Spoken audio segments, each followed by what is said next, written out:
তো এই ম্যাথটাতে দেওয়া আছে যে বৃত্তের ক্ষেত্রফল একটি বর্গক্ষেত্রের ক্ষেত্রফলের সমান হলে এদের পরিসীমার অনুপাত নির্ণয় করুন। তো এটার পরিসীমার অনুপাত নির্ণয় করার জন্য আমাদের প্রথমে হচ্ছে বৃত্তের ক্ষেত্রফল এবং বর্গক্ষেত্রের ক্ষেত্রফল জানতে হবে। তাহলে আমরা লিখতে পারি, আমরা জানি এখন এদের পরিসীমার অনুপাত নির্ণয় করার কথা বলেছে। তাহলে যেহেতু প্রশ্নে দেওয়া আছে বৃত্তের ক্ষেত্রফল একটি বর্গক্ষেত্রের ক্ষেত্রফলের সমান, তাহলে আমরা প্রশ্ন মতে লিখতে পারি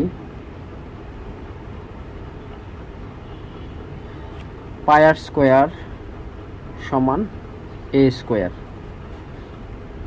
তো অনুপাত নির্ণয় করার কথা বলেছে এবং অনুপাতের ক্ষেত্রে রাশিগুলো সমজাতীয় হতে হয়। এই সমজাতীয় যেহেতু হতে হয় এই জন্য হচ্ছে আমরা হয় এ এর মানটা নির্ণয় করব, না হয় আর এর মানটা নির্ণয় করব। তো আমি এখানে আর এর মানটা নির্ণয় করছি।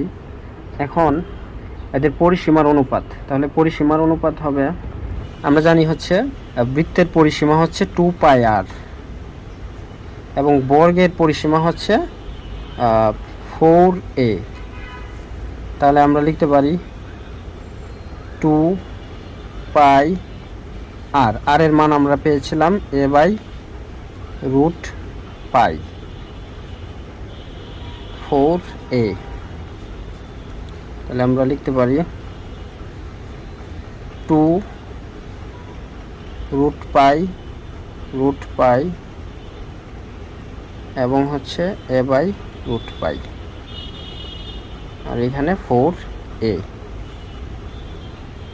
এখানে উপর নিচে আমরা কাটাকাটি করতে পারি, কাটাকাটি করলে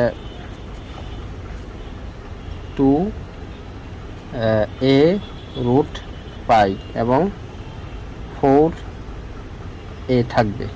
এখন আমরা লিখতে পারি এখানে √পাই অনুপাত 2, উভয় পক্ষকে হচ্ছে 2a দ্বারা ভাগ করে এটা পেয়েছি আমরা, 2a দ্বারা ভাগ করে। তাহলে এদের মধ্যকার অনুপাত হচ্ছে √পাই এবং 2।